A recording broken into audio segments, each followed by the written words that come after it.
भूल जाइए उस दौर को जब हम लाइक बटन दबाकर अपनी पसंद जताते थे। ऑनलाइन अपनी मर्जी से किसी चीज से जुड़ने का वो जमाना अब खत्म हो चुका है। खेल के नियम पूरी तरह बदल चुके हैं। अब ये प्लेटफॉर्म्स हमारे सोचे समझे फैसलों में दिलचस्पी नहीं रखते, वो हमारे सचेत दिमाग को बाईपास कर देते हैं।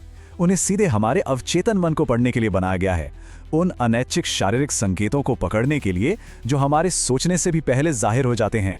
तो फिर वो पढ़ते क्या हैं? एक नया और ज्यादा खतरनाक मीट्रिक जिसे कहते हैं ड्वेल टाइम। मतलब स्क्रॉल करते हुए हमारा अंगूठा कहां जरा सा धीमा पड़ता है, हमारी नजर किसी चीज पर कितने मिलीसेकंड के लिए टिकती है। यही हमारी असली अनफिल्टर्ड दिलचस्पी का कच्चा चिट्ठा है। जरा सोचिए, किसी भी कंटेंट पर औसत से सिर्फ 0.4 सेकंड ज्यादा रुकना, बस इतना ही काफी है एल्गोरिदम के लिए ये समझने को कि हमारा उस चीज से एक गहरा भावनात्मक जुड़ाव है। सिर्फ 0.4 सेकंड। ये जो हल्की सी हिचकिचाहट है, ये कोई सोची समझी हरकत नहीं है, ये एक रिफ्लेक्स है, एक तरह से हमारे अवचेतन मन का कबूलनामा, हमारे अंदर का वो हिस्सा जो कभी झूठ नहीं बोल सकता। ये एक ऐसा शारीरिक सच है जिसे हम चाहकर भी नहीं छुपा सकते। और ये सारा डेटा, ये छोटी छोटी बातें मिलकर क्या बनती हैं? इसे ही शोधकर्ता शोशाना जुबॉफ बिहेवियरल सरप्लस कहती हैं। ये एक नई तरह की निगरानी का कच्चा माल है, एक ऐसी निगरानी जो सिर्फ देखती नहीं बल्कि भविष्यवाणी करती है। तो सवाल यह है कि ये डेटा भविष्यवाणी में बदलता कैसे है? आपका फोन एक डिजिटल ज्योतिषी कैसे बन जाता है जो आपकी कमजोरियों पर पलता है? अब खेल सिर्फ ये ट्रैक करने का नहीं है कि हमने क्या किया, नहीं, अब लक्ष्य है हमारे भविष्य को बनाना, उसे एक प्रोडक्ट की तरह पैक करना और फिर उसे बाजार में बेचना। ये एक ऐसा बाजार है जहां हमारा अगला कदम क्या होगा इसकी बोली लगती है। और यकीन मानिए, ये एल्गोरिदम हमारे सबसे निजी पलों में झांक रहा है।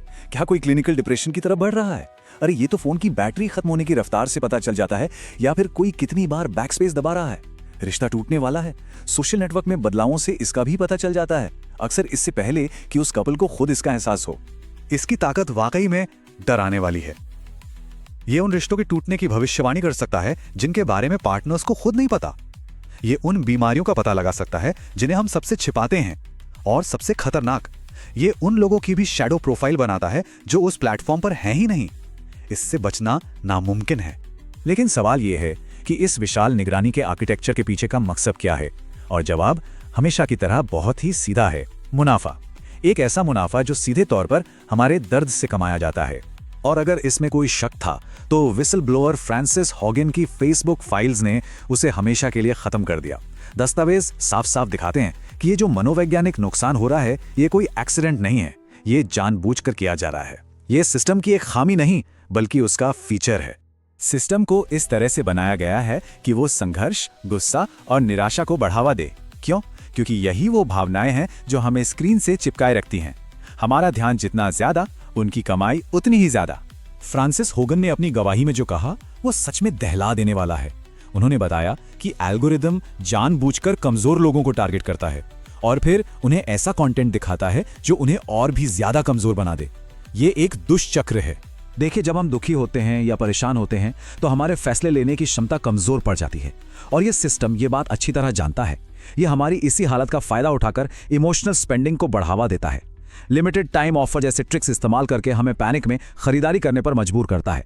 एक तरह से ये हमारी मनोवैज्ञानिक पीड़ा को सीधे सीधे मुनाफे में बदल रहा है। और इसकी इंसानी कीमत क्या है, वो वाकई चौंकाने वाली है।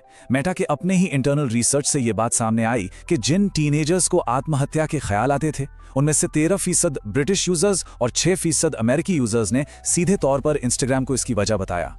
तो सवाल यह है कि हम इस सिस्टम के खिलाफ लड़ें कैसे, जो हमें ही अपना हथियार बनाता है? इसका जवाब है एक सोची समझी रणनीति, एक तरह का टेक्निकल डिफेंस। हमें अब सिर्फ एक पैसिव कंज्यूमर नहीं बने रहना है जो इस एल्गोरिथम को चलाने वाली एक बायोलॉजिकल बैटरी की तरह काम कर रहा है। नहीं, हमें एक्टिव बनना होगा। हमें निगरानी के इस तंत्र में जानबूझकर सेंध लगानी होगी। इसे कहते हैं डेटा पॉइजनिंग और इसे करने का तरीका बहुत सीधा है। सबसे पहले अपने ड्वेल टाइम को हाईजैक कीजिए। जानबूझकर ऐसे कंटेंट पर रुकिए जिसका आपसे कोई लेना देना नहीं। दूसरा, अपनी प्रोफाइल को गंदा कीजिए, मतलब ऐसी चीजों से जुड़िए जो आपकी असलियत, आपकी सोच, आपकी आर्थिक स्थिति के बिल्कुल उलट हों।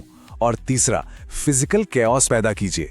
अपनी स्क्रॉल करने की स्पीड, टाइपिंग का तरीका, सब कुछ जानबूझकर बदल डालिए। और इसका नतीजा क्या होगा? जब आपका डेटा इतने शोर और झूठे सिग्नल से भर जाएगा तो आपकी प्रोफाइल आंकड़ों के हिसाब से किसी काम की नहीं रहेगी, वो बेकार हो जाएगी। अगर वो इंजन हमारी कमजोरी की भविष्यवाणी नहीं कर सकता तो वो उसका फायदा भी नहीं उठा सकता। हम इस चक्र को तोड़ सकते हैं। तो अब पता है कि वो दिमाग कैसे पढ़ते हैं। सवाल ये है कि इसे बदलने के लिए हम क्या करेंगे।